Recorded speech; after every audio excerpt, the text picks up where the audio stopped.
vivido esse momento de prisão espiritual. E eu percebi que na vida nossa não é diferente. Todos nós, pastor Juraci, que aqui estamos, e eu peço a sua atenção para ouvir esse humilde pregador nesta noite, dentro daquilo que ele tem para trazer para a sua vida, e dentro daquilo que o Espírito Santo lhe revelou. E antes que você faça qualquer premonição daquilo que há de acontecer, eu peço que você tenha paciência de me ouvir e atentar para aquilo que eu quero transmitir ao seu coração nesta madrugada. Eu percebi que todos nós vivemos um certo tipo de cativeiro, isso falando da vida física, isso falando como homem, isso falando da nossa vida carnalmente vivida, porque o apóstolo São Paulo, este homem, em sua carta aos Romanos, no seu capítulo de número 7 e o versículo de número 15 a seguir, ele diz que ele reprovava uma lei que habitava dentro dele, e esta lei fazia com que muitas vezes ele cometesse coisas que ele não queria. Ele chama essa lei, ou intitula ela de lei do pecado, e por muitas vezes ele interrogou-se dizendo: o bem que quero, isso não consigo fazer, mas o mal que não quero, isso constantemente faço. E por sua vez ele olha para Deus, mediante a miserável natureza que tem pecaminosa, e diz: quem me livrará do corpo desta morte? Quem poderá me dar condições de me libertar deste homem? Quem me poderá dar condições para que eu sobrepuja essa situação? Mas graças a Deus por nosso Senhor e Salvador Jesus Cristo, que nos dá a vitória. Eu quero provar para você nesta noite que todos nós, embora tendo um Deus Todo-Poderoso, vivemos uma situação de prisioneiro, que nos limita, que nos constrange, que muitas vezes nos impede de conquistarmos os sonhos, de chegarmos ao ápice de nossas vidas. Muitos de nós já passamos por situações sentimentais, e muitos, por sua vez, até o dia atual, não conseguiu se libertar de tais sentimentos. Muitas pessoas vivem um cativeiro porque na sua infância não teve a oportunidade de ter uma boa educação, sendo vítima da criminalidade, foi acometido de uma violência sexual. São situações que, embora Deus sendo todo-poderoso e a Bíblia sendo categoricamente enfática em afirmar que para Deus nada é impossível, nós compreendemos que há situações que na carne, eu não parti para o Espírito ainda, nós estamos limitados. A Bíblia está provando isso, que por muitas vezes, muitos homens, mesmo sendo eleitos e escolhidos de Deus, viveram situações de cativeiro, viveram situações de prisões, que ao dado momento, tudo parecia estar perdido, tudo parecia estar acabado. Dado momento, aparentemente falando, muitos dos senhores e senhoras que aqui estão, vivem ou já viveram algum tipo de cativeiro, algum tipo de prisão espiritual, ou como eu acabei de citar, física. Mas a verdade é que todos nós já fomos prisioneiros de alguma situação. Prova disso quando Lutero, ele inicia a reforma protestante no ano de 1517. Qual era o tormento de Lutero? As indulgências, as cobranças, as imposições da Igreja Católica, do Papa. A história nos diz que ele era um jovem, que aparentemente era um jovem conturbado, e dada o que? A prisão que ele estava vivendo. Mas ele não se deteve àquela situação, ele impôs uma opinião, ele se colocou de pé, ele provou ter um espírito de liderança. E nesta noite eu quero pregar esta mensagem subordinada ao tema: ainda que prisioneiro, sempre teremos um espírito de liderança. O texto que ora acabamos de relatar aos irmãos fala da história de um homem que aprendeu aos pés de Gamaliel, filho de Hilel, que estava ali agora, numa certa feita, sedento para matar e desarraigar da face face da terra todos aqueles que se julgavam cristãos. Esse homem agora ele é escolhido por Deus, ele é comissionado por Deus. Deus agora faz-lhe uma advertência dizendo: olha, este é ou você é para mim o vaso escolhido, mas eu lhe mostrarei o quanto você há de padecer pelo meu nome. Esse dado dia chegou, e este Paulo agora, este Saulo se transforma num Paulo, e nesta ocasião ele está diante de Festo, fazendo a sua própria defesa. Festo agora vê a oportunidade que o rei Ágripa acabara de chegar em Cesareia, e aproveita para que ele ouça o discurso deste homem por nome Paulo, que tanto causava transtornos e discórdia entre os judeus.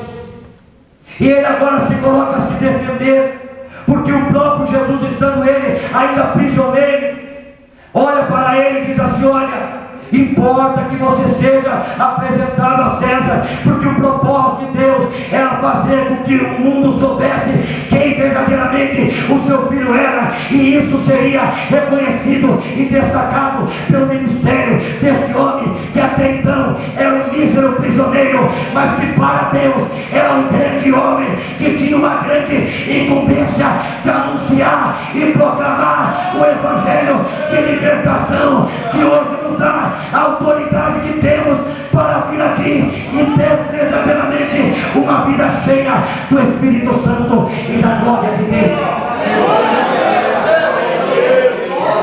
Após fazer a sua defesa, ele apela para César. Ágape agora diz: você quer me persuadir, Paulo? Quem dera eu pudesse persuadir não só você, rei Festo, mas todo esse povo que está me ouvindo. Ágape, sabe o que acontece? Ele embarca num navio adamantino. Sabe o que isso significa? Paulo agora está indo rumo ao endereço que Deus lhe havia ordenado que ele fosse. Deus havia o colocado ali como Ruperex, como um remador inferior, mas Paulo estava ali fazendo a sua parte, esperando o momento certo para poder glorificar o seu Deus.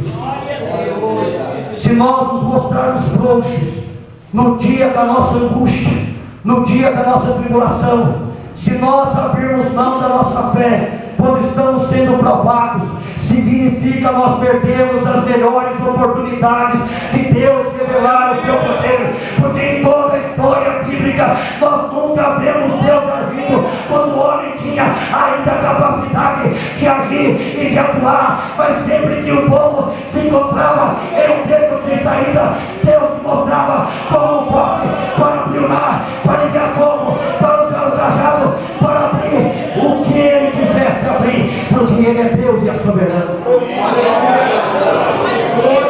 Paulo está como prisioneiro, está sob a responsabilidade de Júlio, um centurião, que tinha agora a autoridade para levar Paulo até a cidade de destino. E a situação de Paulo é a de um prisioneiro, é a de um encarcerado. Deus te trouxe aqui nesta noite para dizer para você que talvez as pessoas não estão te ouvindo, as pessoas não estão te vendo, as pessoas não estão reparando em seu ministério, não sabem que você existe, nem se importam com a sua dificuldade.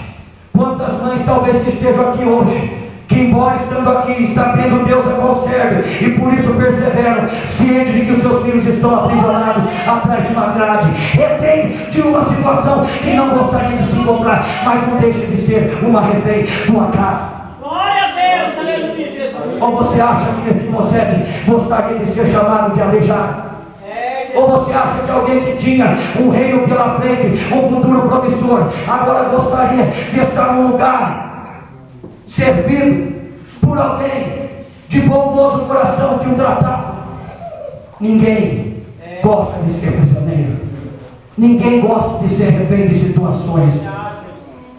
Mas eu quero dizer para você que depende de você hoje decidir quem você é e a quem você serve. Depende de você hoje posicionar ou não se posicionar diante das imposições de Satanás para a sua vida, porque a Bíblia diz que ainda antes que houvesse guia, eu sou, e não há quem possa fazer escapar das minhas mãos. A agindo Deus, operando Deus, quem impedirá?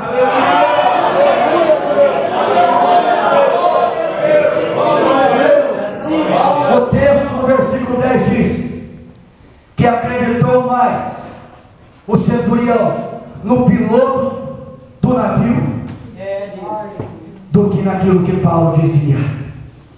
Porque quando nós somos reféns de uma situação, a probabilidade das pessoas acreditarem em nós, pastor, é zero.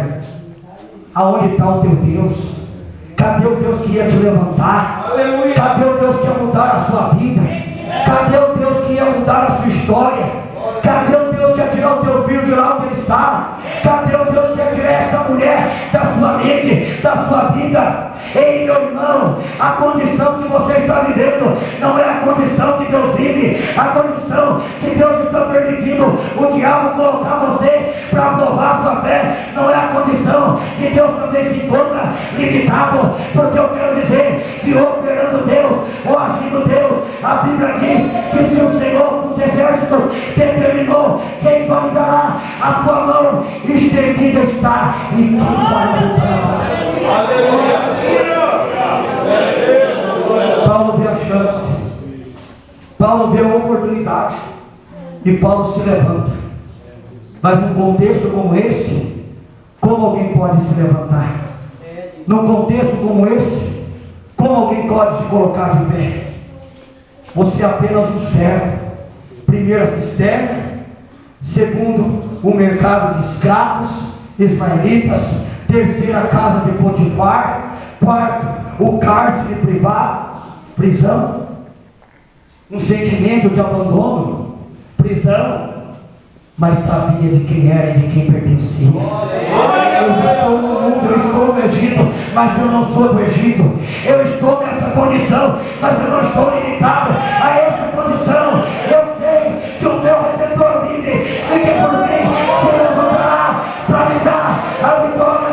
Deus vai curar a tua mente, a tua alma, a tua vida. Na noite de hoje, quem acredita, levante a mão para ajudar a recuperar, a continuar a pregar esta palavra.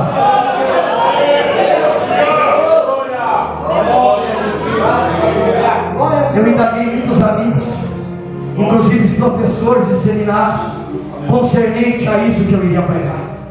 Eu me perguntei, eu falei, é possível que alguém seja prisioneiro de alguma coisa, tendo um Deus tão poderoso? E eu perguntei, o que você sente como prisão? Ah, eu sou prisioneiro do sistema da minha igreja. Qual é a sua prisão? Eu passei por uma frustração na minha infância, mas você não superou, eu superei. Sabe o que eu quero dizer? Que ainda que prisioneiro você tem um espírito de liderança. Como eu disse para você, há situações que Deus ele pode mudar, mas devido às nossas decisões e os caminhos que criamos, ficarão como marcas, como aqui os apóstolos Paulo tinha em Gálatas 6,17, ninguém me incomode ou me inquiete, porque eu trago no meu corpo as marcas de Cristo. Eu fui pesquisar essas marcas, não eram apenas cicatrizes de chicotes e pedradas, mas marcas sentimentais, de uma nação que o recusava, de uma nação que o ameaçava, de uma nação que o perseguia. E entre irmãos ele por muitas vezes quis se defender e se coloca como grande, mas no final de tudo ele compreende que só está vivo porque tem uma mão poderosa, e aí ele está descansando debaixo da sombra do Onipotente. Ele diz assim: se eu tenho que me gloriar, me gloriarei nunca que diz respeito às minhas fraquezas.